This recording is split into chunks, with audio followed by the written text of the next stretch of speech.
Well, hello. Welcome to the Curmudgeon in the Cellar, number 110. Not to be confused with the Messerschmitt BF 110, a very strange but oddly enough useful design of the Luftwaffe, which became one of the first very effective night fighters. Myself, I don't fight at night. Well, I play war games at night. Anyway. Glad you could make it.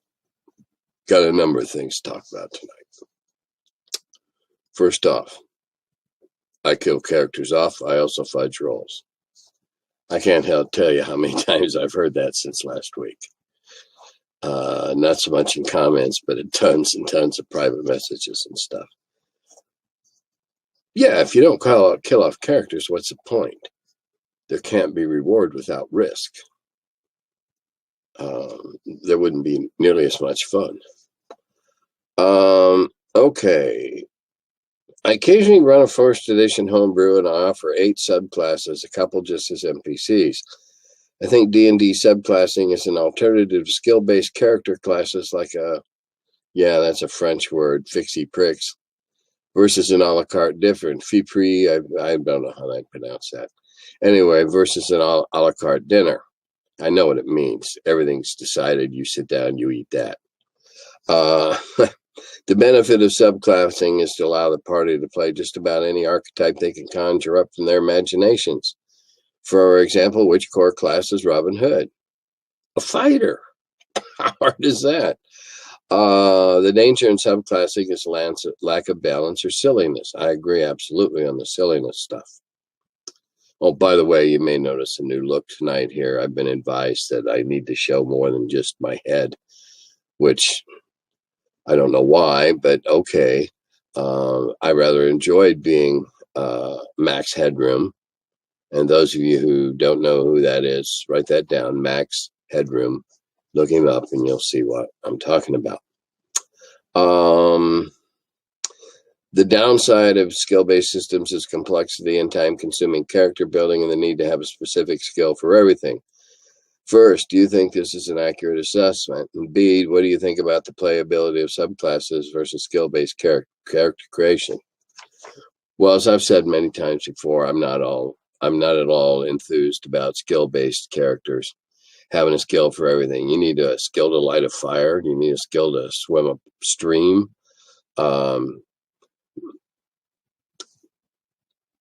We felt that those fine points were unnecessary. If you knew how to, it was assumed, okay, you know how to swim. You're an adventurer after all. And it was just assumed that you could at least dog paddle your way across the creek. And from then on, it was dex and strength and other things. And when you successfully crossed this or that and whatever, it was noted, and you're a swimmer, okay? And so it goes from there. Who'd be Robin Hood? Well, a fighter that's good with a bow and has some skills. And later on, the Ranger was a subclass that certainly lent itself well to both Strider, which everybody knew that's what they were talking about, or you could do a Robin Hood with that. I've said before many times, I don't like heavily intensive skill tables and stuff like that, skills and abilities. We didn't find the need for them, and I still don't see the need for them.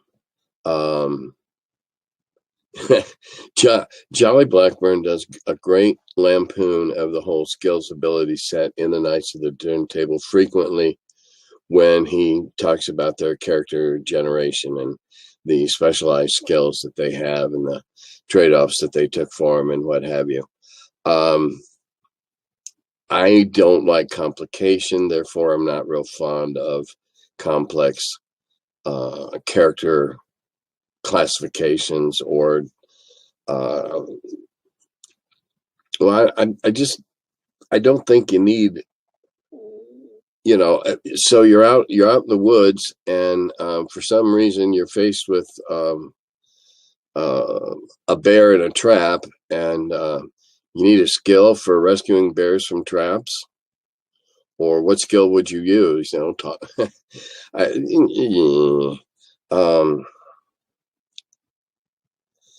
Subclasses are fine, I guess, if you have to. Like I said before, we had people that thought they were Strider, and they were, really good with swords, and they had wood, they worked up wood skills and stuff. And we had people that thought they were Legolas and Deadeye Dick with a bow and arrow. That's fine. I would not discourage that. That's a good, role play is what you want to be.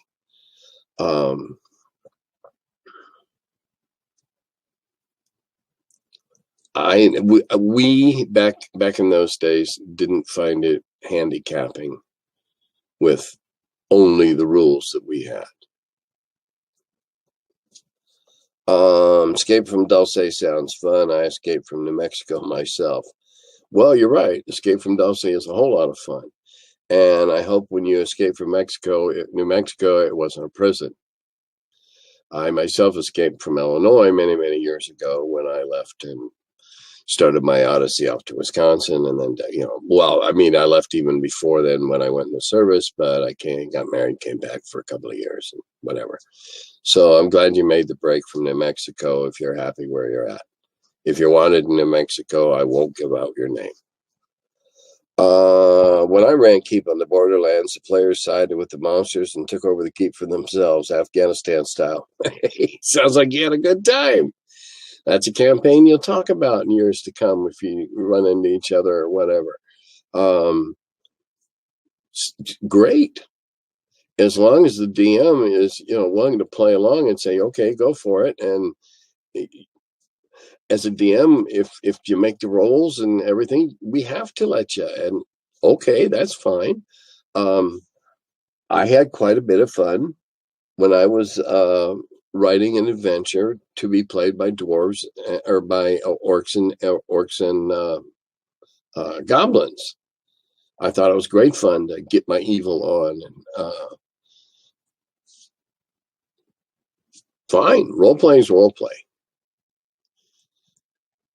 I have known of campaigns that were amongst extremely good friends of many years standing that got into stuff that I would never be comfortable in getting into.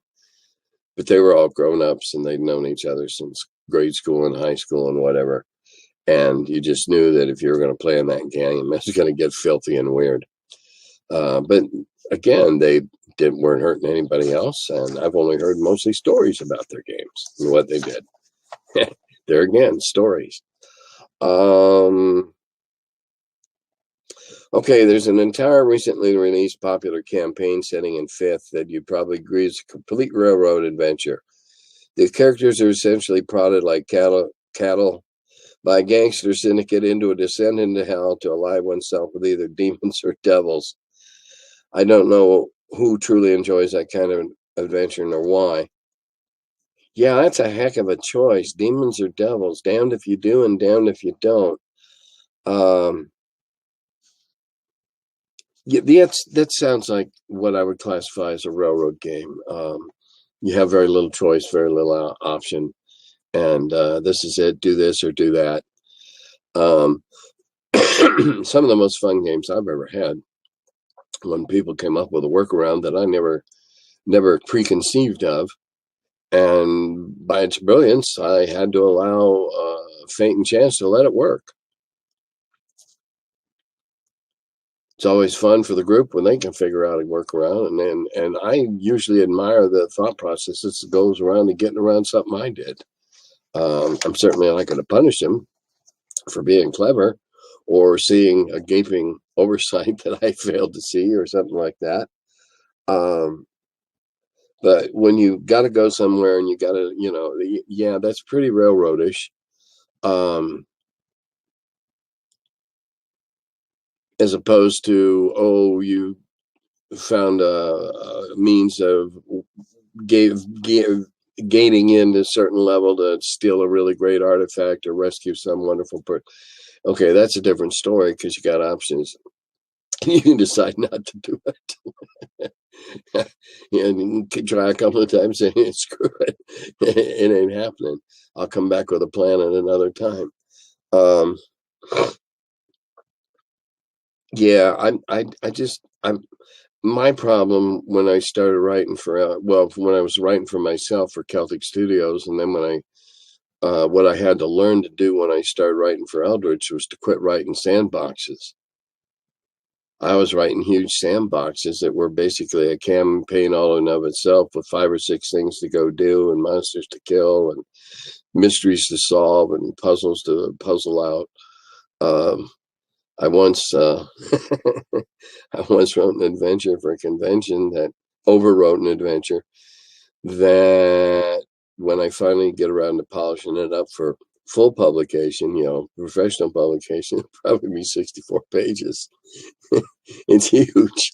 It will actually probably be 128 now that I think about it, because it's got enormous maps and different, do this over here and do that over there. And, oh, did you hear about this over there? And it's a huge sandbox, all set in a vast, unbearably hot desert. Let's see. Would you please give a link or say a website with your bibliography and curricula vitae of your important gaming multimedia contributions?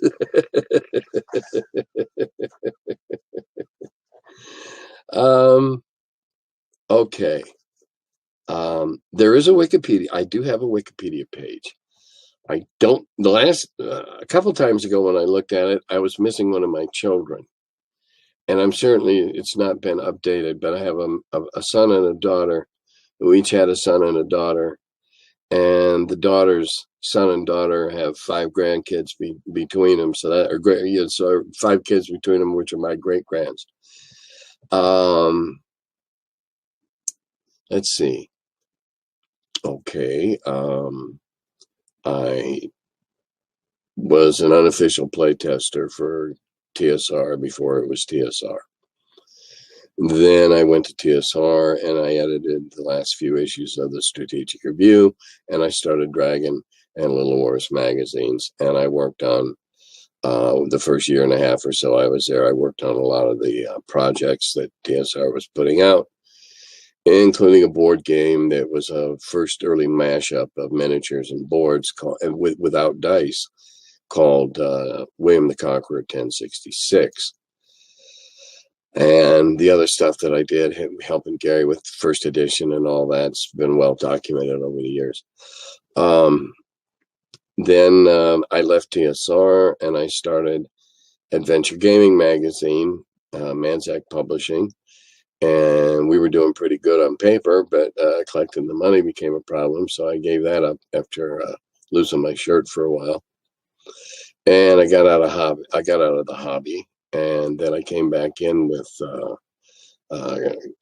Eldritch Enterprises, and I did a couple of let's see, at Drive Through RPG. I think you can buy Snake Riders of the Ardondo and The Curse of the Weaver Queen. As to The Curse of the Weaver Queen, it's been rewritten again into a double. Two separate adventures, one dependent upon the other. You got to make it through the first one to enjoy the second one. And it greatly expanded, and it's being kickstarted sometime this month. Sometime real soon. If we're still looking at a January date, that's out of my hands. I've got some others in the bag. I was a guest, after Gary died, I was a guest columnist at Crusader Magazine, wrote a column for them. When Gygax Magazine started up, I was a consultant, and then I was an editor at the magazine. And then there was, like I said, there was Eldritch, and I've done some editing for friends on their game books, most notably Jim Wampler, and a couple of other people. And If you go to dragonsfoot.org, you'll find 130 some page thread of questions and answers.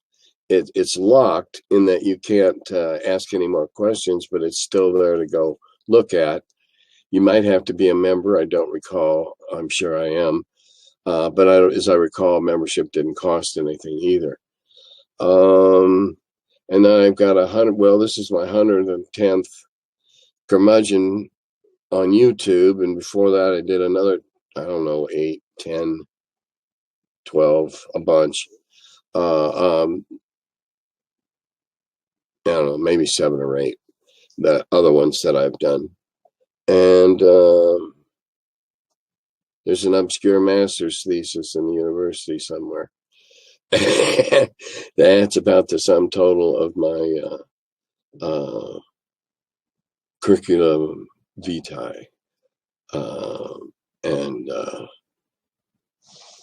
I don't know what else to answer.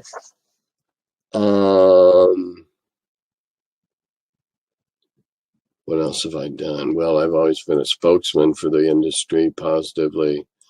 I went out to California a year or so ago and participated in a big gala, lots of publicity event, and got to meet some very interesting people. I totally agree with Tim on DM fudging to keep the narrative rolling. And he says he likes to listen to me about the glory days of D&D. There's an interesting term, glory days. Say Springsteen, I guess. Yeah, wrote Glory Days. Glory days seem to be whatever happened 20 years ago. We were freer and more wide-ranging in our play style back in the early days. And I guess that sounds exciting, just like I find it exciting to be exploring the West with Lewis and Clark and, reading journals and logs and accounts of that. But when, glory days, back when you were in high school, being a star football player, there were great times. Those of us who were active in them then, they were great times because things were booming and new discoveries and just a sense of a bursting of energy that was welling upward. That was pretty heady stuff. Let's see what's next.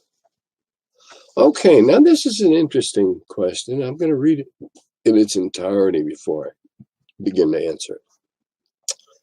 Just wondering what you think Gary would think of DCC and the idea of funneling a bunch of level 0 pukes down to determine a player character.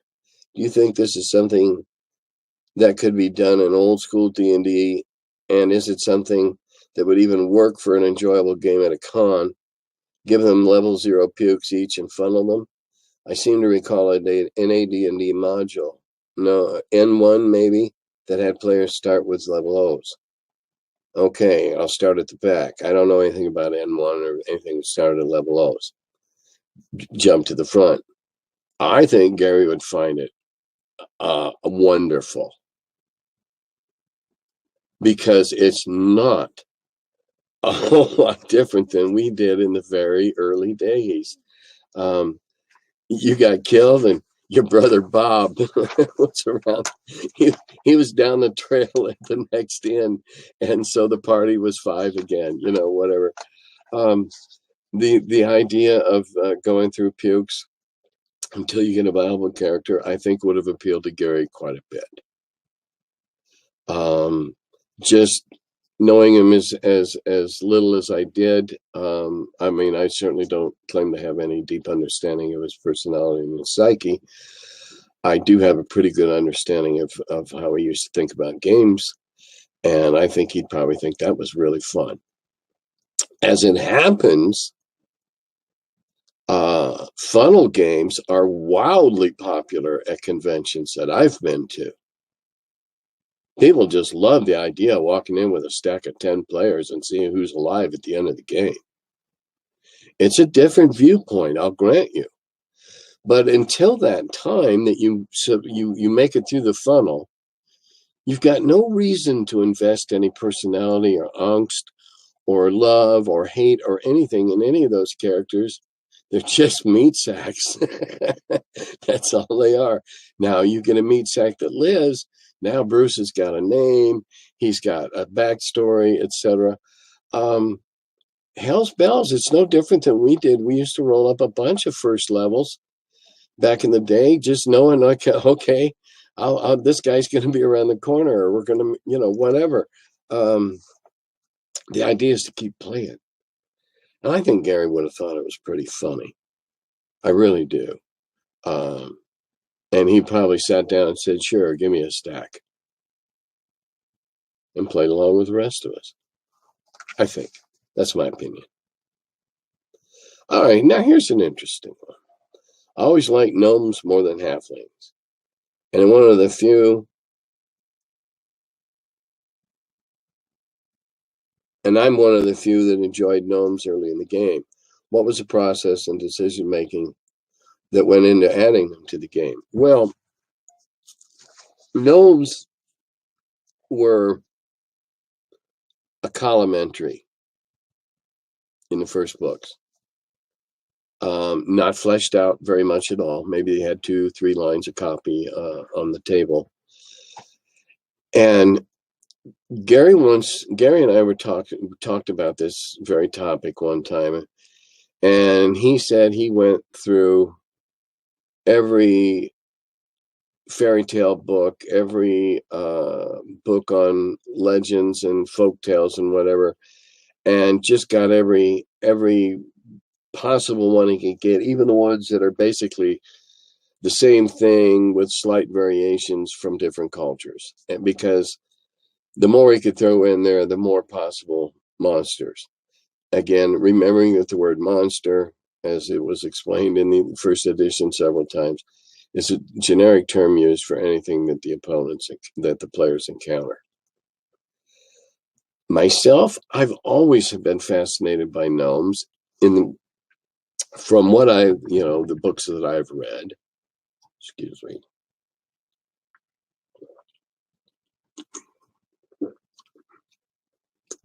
From the books I've read and the myths I've studied, etc., I always liked gnomes to be artificers, the tinkerers that made neat things. And in my world, they are.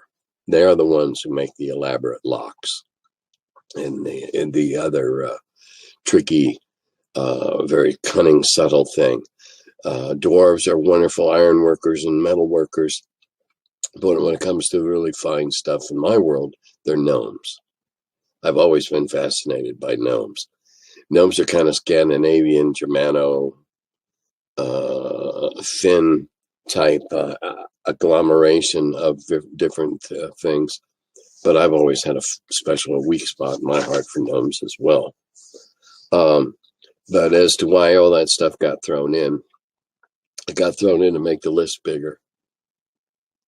I know that sounds a little callous, but it was thrown into.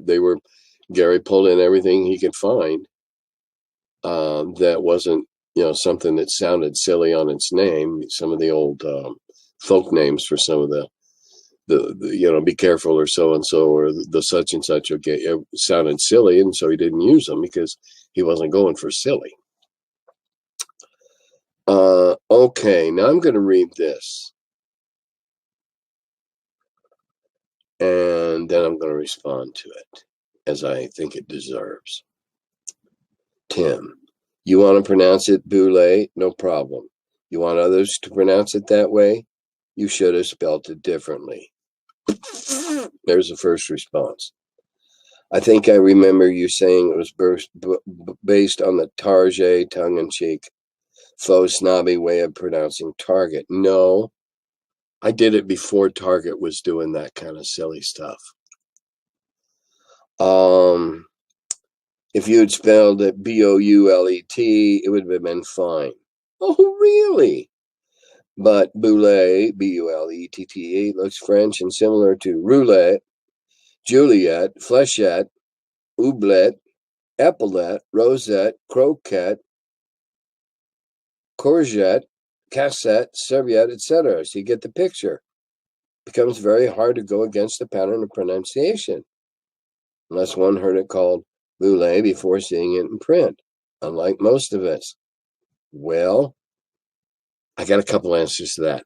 The first time you saw it in print, it was pronounced correctly because I gave you a phonetic pronunciation.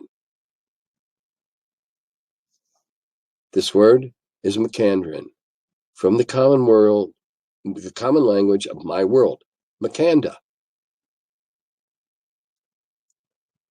DMs, no one has the right, no one has the privilege of telling you how you ought to do something. And for you, sir, to lecture me on what I should have done? Who are you to tell me how I should have written it? Who are you to tell me how I should have created it? I did it that way. Suck it up and learn and get over it. Just say it that way. The very first time you saw it in print, if it was any monster descriptions, it had BOO-LAY in it. I know. I wrote it that way. It's in the dragon. It's in the monster manual that way. So if you can't read the parentheses with the pronunciation in it when you read it, I can't help it that you didn't see it beforehand. That problem's not on me.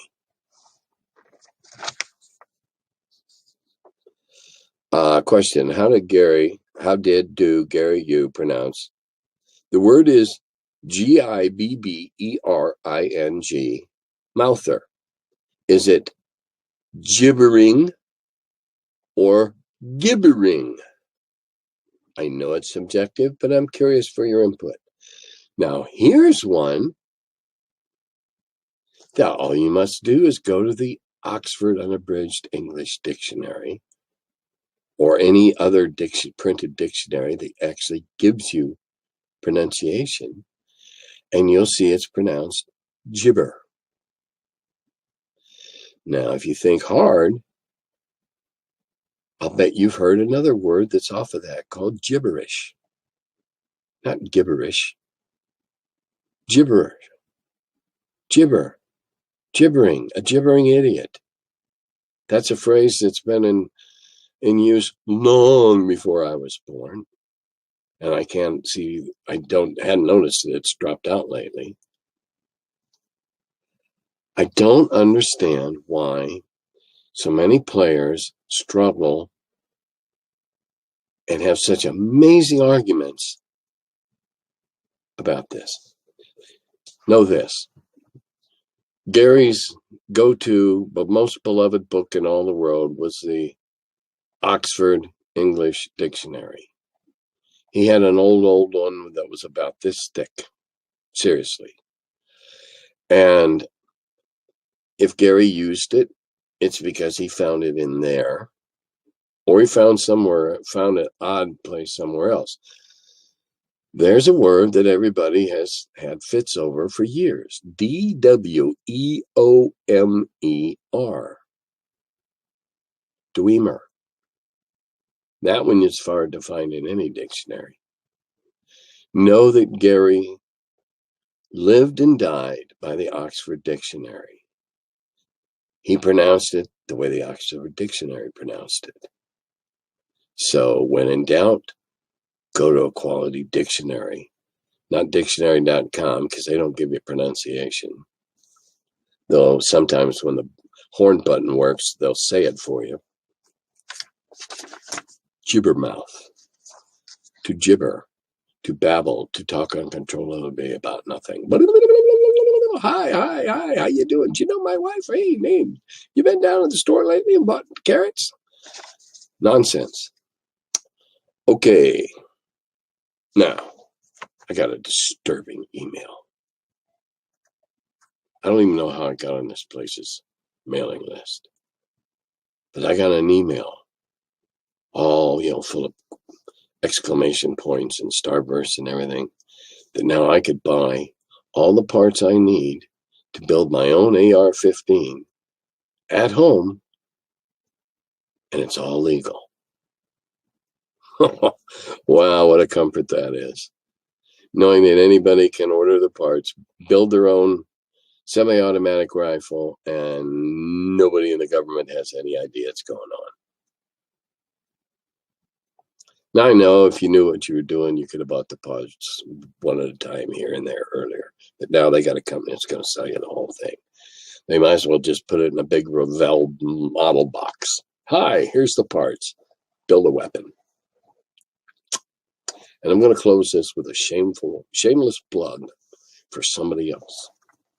It was my pleasure last week to be given a 120-page manuscript by Jim Wampler, my good buddy, for his new Kickstarter.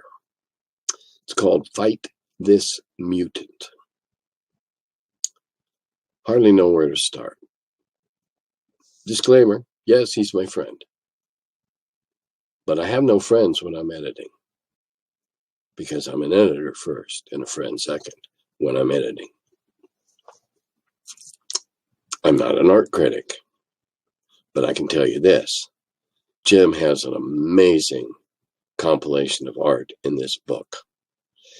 It's very reminiscent of the first edition Player's Handbook that had so many different good artists, each with their own representative style scattered throughout the book.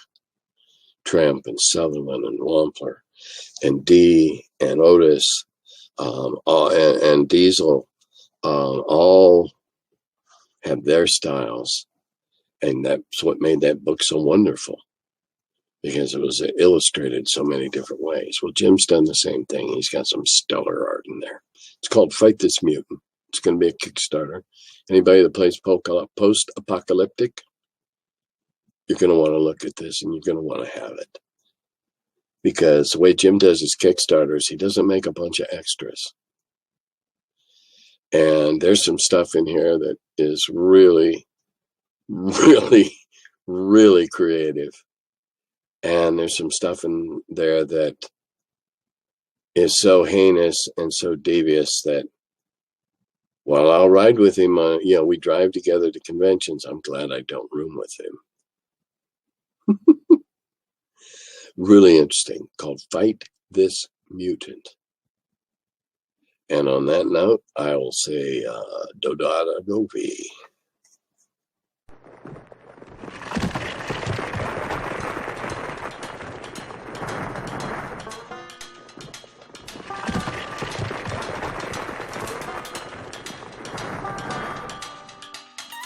Oh, hello. I'm still figuring out when this thing starts. Welcome to my cellar. He's the curmudgeon who wrote about the dungeons. Now he's the feller, live from the cellar. Talks about D&D and old school RPGs. Still quite a feller, the curmudgeon in the cellar. Last man around when them rates went down. Calling Gary in that Lake Geneva town. Hey Gary, it's an awful mess. Let me edit, we'll have success. D&D and Dragon Magazine. He's the curmudgeon who wrote about the dungeons. Now he's the feller, live from the cellar. Talks about D&D and old school RPGs, but he's still quite the feller, the curmudgeon in the cellar. Magic missile, it's a mortar shell. Make it hit in the first level spell. Brought psionics to the game to attack that wizard brain. ESR and fantasy, collection of micro armory. Tight with tramp under a tree, High as could be. He's the curmudgeon who wrote about the dungeons. Now he's the feller, live from the cellar. Talks about D&D and old school RPGs, but he's still quite the feller, the curmudgeon in the cellar. Still quite the feller, the curmudgeon in the cellar. Curmudgeon.